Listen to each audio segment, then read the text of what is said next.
motivo no se encuentran en este lugar donde ellos se encuentran, Señor, bendícelos en grande manera, supliendo toda necesidad de la índole que fuese, Señor. En el nombre de Jesús te lo pedimos. A ti sea, Dios, honra y gloria hoy y siempre. Amén, amén. Ocupen sus lugares, hermano.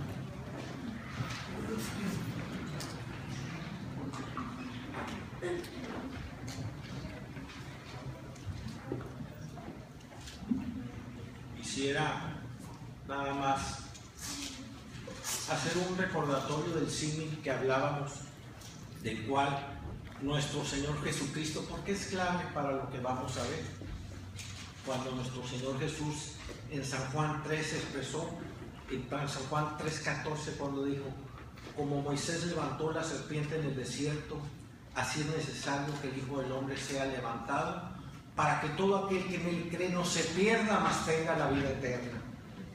En este símil que el Señor Jesús, del cual el Señor Jesús nos habla,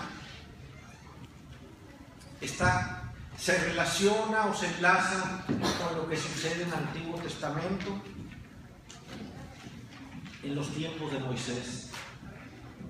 El pueblo de Israel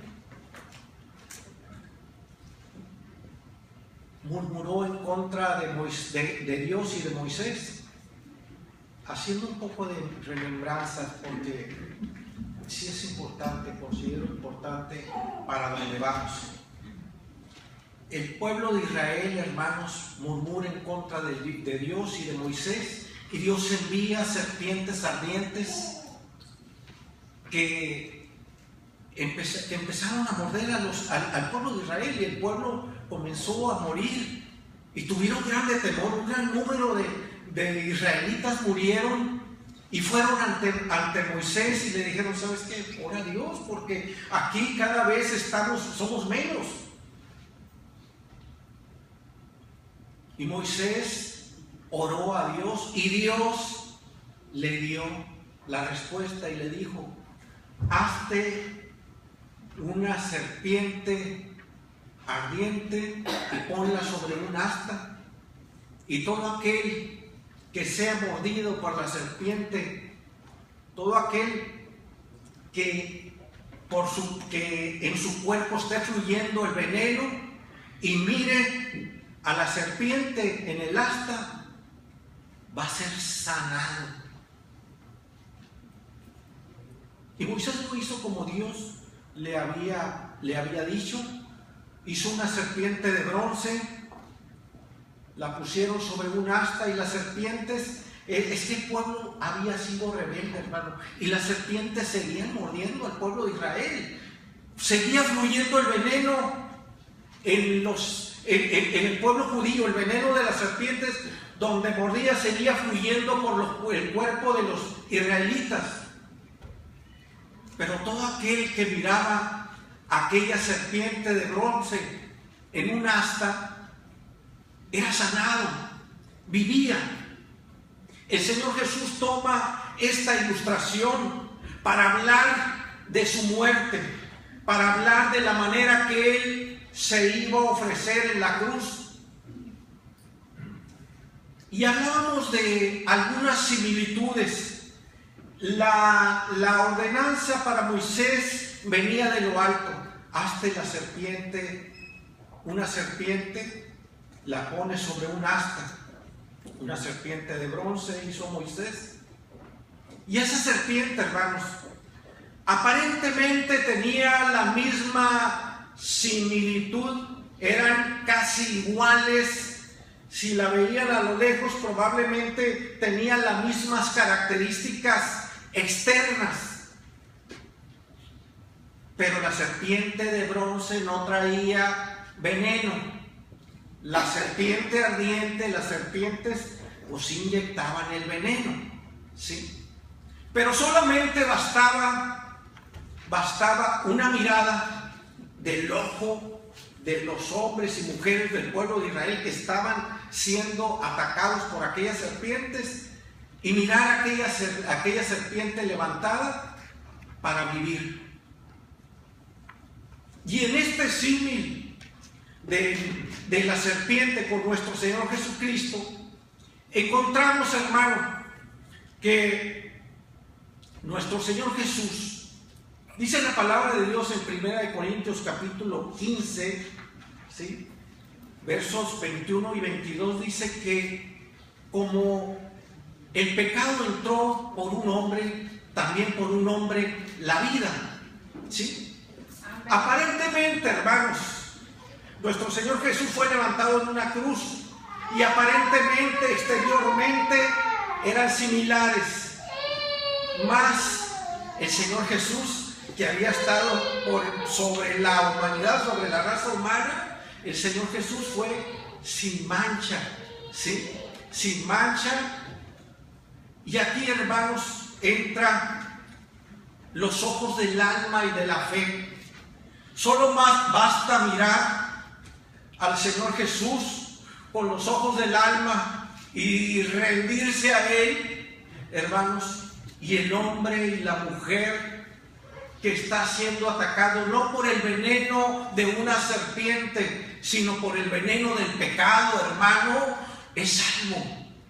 Solamente basta una mirada de fe del alma, un reconocimiento de la condición, una aceptación de este Cristo, hermanos, levantado en aquella cruz, en aquel madero, para que el hombre pueda ser salvo, para que el hombre, hermanos, pueda tener vida, una vida espiritual, una vida, hermanos, que fue cortada en el huerto del Edén.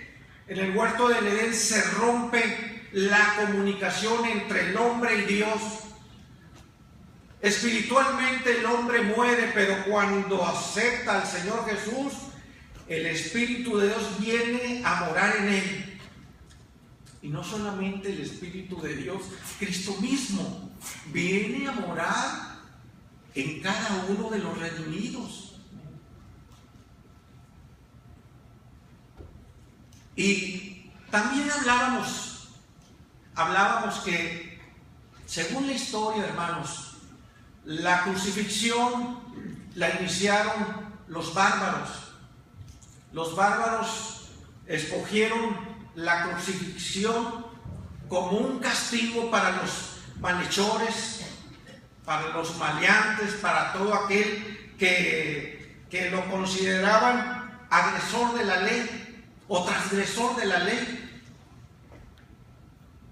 Y era algo, primero, algo vergonzoso, algo doloroso. La muerte no venía en un instante. La muerte para los malhechores que eran crucificados tardaba un tiempo, hermanos. Había una agonía de horas o de no sé cuánto tiempo pudiera ser, pero la muerte por crucifixión era una muerte dolorosísima, vergonzosa.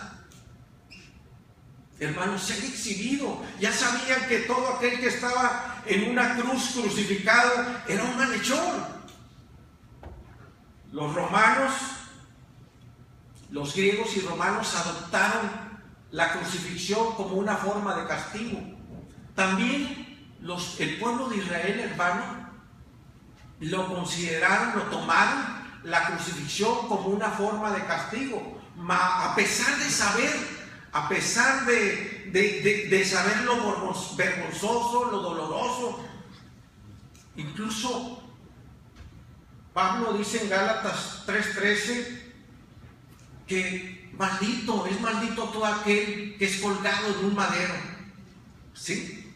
Entonces, nuestro Señor Jesús, hermano, está en la cruz sufriendo dolores, sufriendo lo oprobio, siendo avergonzado, siendo humillado. Estamos hablando de la cruz sin considerar todo lo que pasó antes de esto, el juicio, los maltratos, los golpes, pero ahí está en la cruz, sufriendo sed, sufriendo una agonía indescriptible. ¿Cuántas horas pasaron? ¿Cuántas horas, hermano, pasó el Señor ahí en el madero?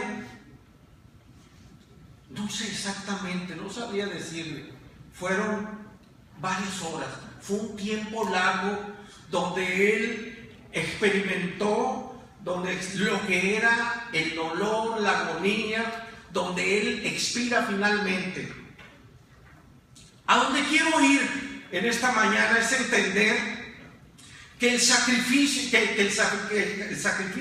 de nuestro Señor Jesucristo, hermano, fue un sacrificio para nosotros, para la razón humana. Fue un sacrificio doloroso, difícil, amargo, vergonzoso. Pero déjeme decirle en esta mañana, ¿qué más le podemos agregar a la muerte de nuestro Señor Jesús en la cruz? ¿Le podríamos agregar algunas otras cosas más? Hermano, pero déjeme decirle que ese era el lugar que nos correspondía a nosotros. Era el lugar que estaba destinado para cada uno de nosotros. Era el lugar, nosotros estábamos llamados a subir a aquel madero. Pero el Señor Jesús dice, como Moisés levantó la serpiente en el desierto, así es necesario que el Hijo del Hombre sea levantado, para que todo aquel que en Él cree no se pierda, mas tenga vida eterna. Dios había establecido el plan de salvación. Dios había establecido que era su Hijo, que iba a ser Jesús, hermano, el Cordero de Dios que iba a quitar el pecado del mundo. Y ese lugar que a ti y a mí nos correspondía, Él lo tomó. Él lo tomó para la razón humana, tratar de entender cómo entender, para la razón humana, cómo entendían, hermano. No había lógica, no había entendimiento. Como un hombre que era levantado en una cruz, muerto, que moría humillado, que moría avergonzado, que moría, hermanos, de una manera dolorosa, agobiante, hermano. Como para la razón humana no hay lugar para entender que esa persona que estaba muriendo en la cruz del Calvario iba a ser, hermano, objeto de fe para salvación y vida eterna de los hombres. Para la razón humana es difícil aceptar esto, hermano, pero déjeme decirle lo que dice el apóstol Pablo en 1 Corintios 1:18.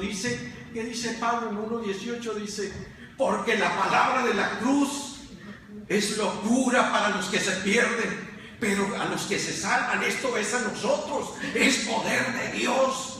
Es poder de Dios.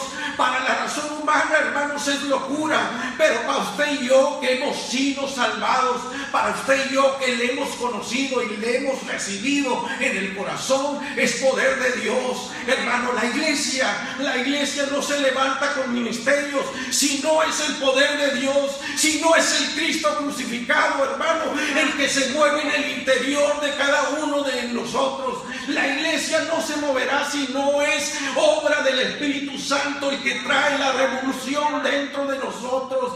Sin esa obra maravillosa, hermanos, difícilmente la iglesia pudiese moverse, la iglesia pudiese levantarse.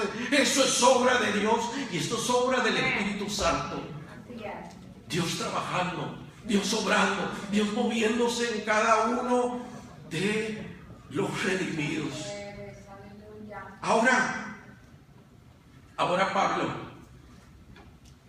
Ahora Pablo dice, con Cristo estoy juntamente crucificado, mas ya no vivo yo, mas vive Cristo en mí. Y yo me cuestionaba y decía, Señor, ¿qué es ser crucificado juntamente con Cristo? No sé si usted se ha preguntado, ¿qué significa estar juntamente crucificado con Cristo? Es identificarte, hermano, con la muerte vergonzosa, con la muerte que Él sufrió en la cruz. están juntamente crucificados.